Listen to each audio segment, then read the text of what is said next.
नमस्कार दोस्तों, स्वागत है आप सभी का हमारे YouTube चैनल ग्रामीण कोचिंग क्लासेज में। राजनीति विज्ञान के टॉपिक संसद के 10% हम पिछली वीडियो में कर चुके हैं। अब बात करते हैं आगे के प्रश्नों की। तो आज का हमारा 11वां क्वेश्चन है, प्रत्येक विधेयक वाचन के कितने दौर से गुजरता है? प्रत्येक विधेयक वाचन के कितने दौर से गुजरता है? 2 बार, 3 बार, 4 बार, 5 बार। प्रत्येक विधेयक वाचन के कितने दौर से गुजरता है? 2 बार, 3 बार, 4 बार, 5 बार। इसका सही आंसर होगा ऑप्शन बी, 3 बार। प्रत्येक विधेयक वो 3 वाचनों से होकर गुजरता है, प्रथम वाचन, द्वितीय वाचन और तृतीय वाचन। संसद भवन का उद्घाटन किसके द्वारा किया गया? संसद भवन का उद्घाटन किसके द्वारा किया गया? Duke of Connaught, Edwin Lutyens, Lord Irwin, Herbert baker.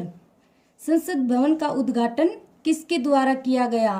Duke of Connaught, Edwin Lutyens, Lord Irwin, Herbert Baker. इसका सही आंसर होगा ऑप्शन सी, लॉर्ड इरविन।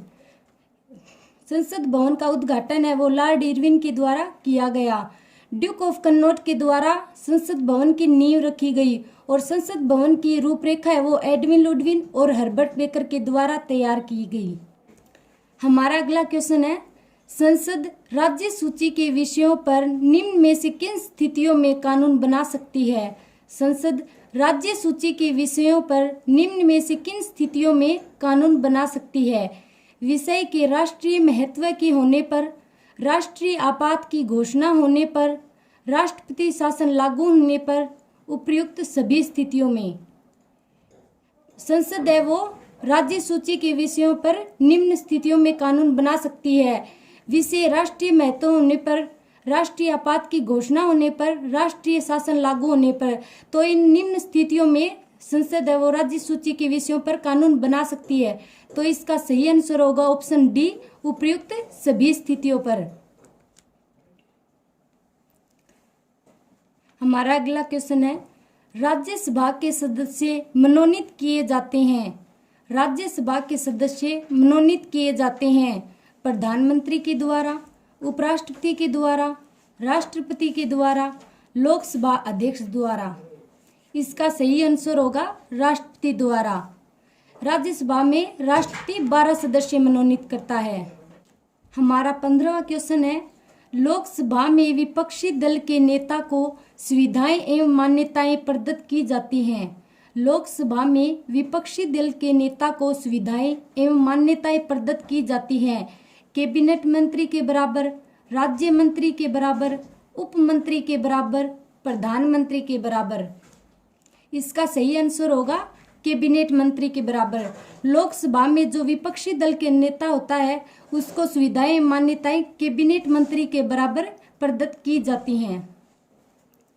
हमारा अगला क्वेश्चन है, अनुच्छेद 80 के अनुसार संसद के 2 सत्रों के मध्य अधिकतम कितने समय का अंतराल होना चाहिए?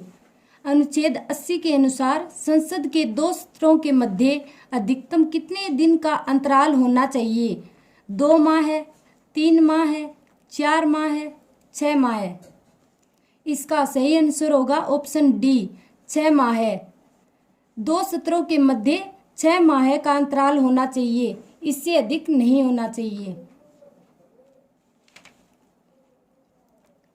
हमारा 17वां क्वेश्चन है, सभापति की अनुपस्थिति में राज्यसभा की कार्यवाही का संचालन होता है।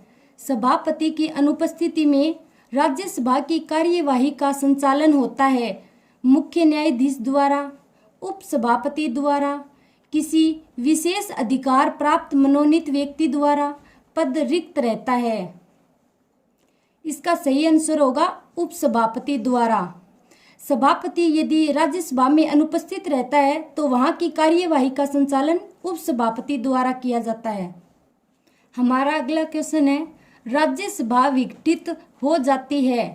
राज्यसभा विघटित हो जाती है प्रत्येक 2 वर्ष के बाद, 4 वर्ष बाद, 6 वर्ष बाद, कभी नहीं।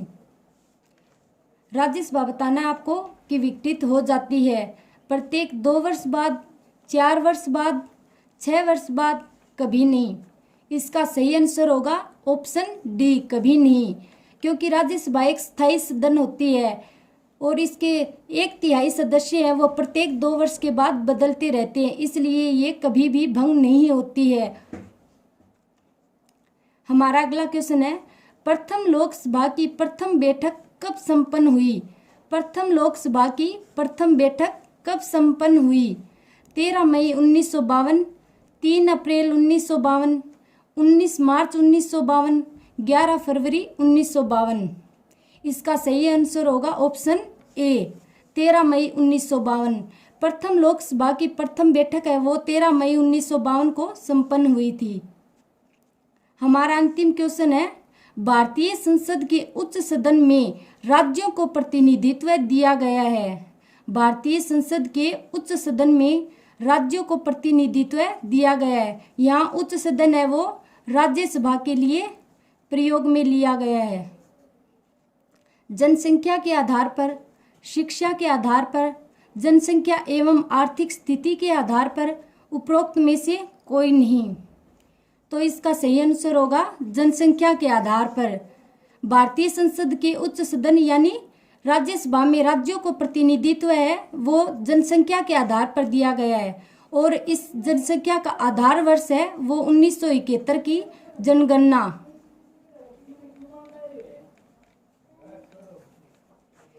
1971 की जनगणना है आधार वर्ष। धन्यवाद।